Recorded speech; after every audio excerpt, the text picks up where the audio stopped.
In the last video, the Monkey King Sun Wukong learned the art of immortality. But that's not all. He also swapped the Dragon King's ancient weapon, the Golden Cudgel, and even went rogue in the underworld, erasing all the lifespan records for the monkeys, granting them limitless lifespans.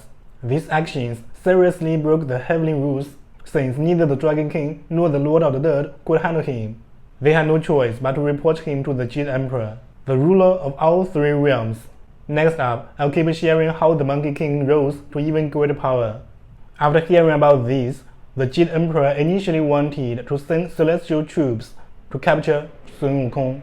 But then, Taibai Jinxing stepped in. He holds a special position in heaven, kind of like the Emperor's foreign minister or prime minister. Considering that Sun Wukong had mastered the art of immortality, Taibai suggested to the Jade Emperor that they should recruit Sun Wukong into heaven and assign him a celestial post. This way, they could keep him under control, while also putting his powers to work for heaven. The Jade Emperor thought this was a sensible suggestion and agreed to it. After that, Taibai went to the mountain of flowers and fruit to extend the Jade Emperor's invitation to Sun Wukong. Sun Wukong accepted the invitation and followed Taibai to heaven. After meeting the Jade Emperor, they need to find a job for him. They discovered a vacancy in the department that manages the celestial horses, and decided to assign Sun Wukong to feed these horses, bestowing upon him the title Protector of the Horses. Celestial horses in Chinese mythology look like ordinary horses, but have wings and attributes, allowing them to fly. They are typically used as mounts for celestial soldiers or generals. When Sun Wukong first took on his role, he thought his position was very important, so he started his duties happily and took great care of the celestial horses. However, Sun Wukong was under the supervision of department heads, and during inspection, he discovered that his position of protector of the horses was actually quite low in the heavenly hierarchy. This revelation angered him greatly. In his fury, he wielded his Golden Cudgel and wrecked the entire department, then stormed off back to his territory at the mountain of flowers and fruit. It's important to add that the Jade Emperor's decision to assign Sun Wukong that particular position was quite reasonable. Although Sun Wukong was the Monkey King, he was a newcomer to heaven and still unfamiliar with its etiquette and rules. Given that celestial horses are an important military asset, the fact that the Jade Emperor entrusted Sun Wukong with the care as soon as he arrived indicates a significant level of trust and regard for Sun Wukong. After returning to his territory, Sun Wukong proclaimed himself the Great Sage equal to heaven, a title that is both unique and legendary in China. This title suggests immense divine and magical powers, and without sufficient strength and recognition from the heavenly realm, self-appointing such a title can seem not only ludicrous, but might also lead to being disrespected by other deities. In heaven, titles are usually bestowed by the Jade Emperor, so Sun Wukong's act of self-appointing did not earn the respect of the other gods. Faced with Sun Wukong's challenge, heaven first sent the vanguard officer Julin Shen, also known as the Giant Spirit God. In Chinese mythology, the Giant Spirit God is a class of river deity, capable of splitting mountains and cutting through waters, wielding a huge axe as his weapon. The gods believe that the Giant Spirit God could easily subdue Sun Wukong, but in the actual battle, he was defeated by Sun Wukong after just a few exchanges. This surprised the heavenly gods greatly, and then they sent the protector deity Nezha to confront Sun Wukong.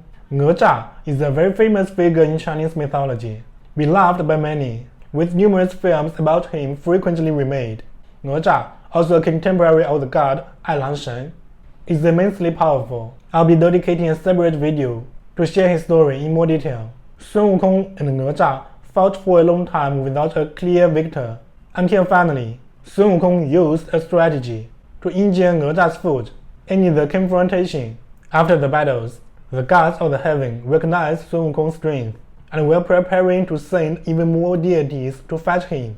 At this point, Taibai again stepped forward with a suggestion to the Jade Emperor. Why not grant Sun Wukong with the title, the Great Sage equal to heaven, but only in name, without any actual authority or responsibilities? This way, they could keep him under surveillance in heaven, and easily capture him if necessary. The Jade Emperor found this reasonable, and instructed Taibai to invite Sun Wukong back to heaven, where he was officially bestowed the title Great Sage equal to heaven. Thus, Sun Wukong remained peacefully in heaven. However, the Jade Emperor made a decision that still puzzles many, and continues to perplex scholars of the journey to the west. Some believe this decision was part of a conspiracy against Sun Wukong. He was appointed to manage the heavenly peach garden. The peach garden was planted with many peach trees that bore divine fruit, exceedingly rare and precious. These peaches, which took thousands of years to flower and bear fruit, could extend one's life and enhance divine powers when eaten. Putting a monkey in charge of the orchard, with its natural love for peaches, is practically asking for trouble. Upon arriving at the garden and discovering the peaches were nearly ripe, Sun Wukong was immediately captivated by the sweet aroma. After some time, the peaches finally ripened, and Sun Wukong, unable to resist the sight of the mature celestial peaches, began to salivate uncontrollably. He couldn't help himself. He picked one, took a bite, and found it deliciously sweet. Quickly, he ate one after another, nearly finishing all the ripe peaches in the garden. Soon, the heavenly court was preparing for the Peach Banquet, an event where the divine peaches were to be served to the gods of heaven. When the fairies were sent to the peach garden to gather the fruits for the feast, they discovered that all the mature peaches were gone. The Monkey King, hearing about the Peach Banquet from the fairies, was eager to attend and inquired about the guest list. To his dismay, he found that he was not invited, which infuriated him even more. Feeling snubbed, the Monkey King immediately searched out for the Peach Banquet. Upon arriving, he discovered he was early. The other deities hadn't arrived yet, and only the fairies were busy setting up. See the array of celestial wine and dishes laid out. Sun Wukong began to eat and drink, eventually getting completely drunk.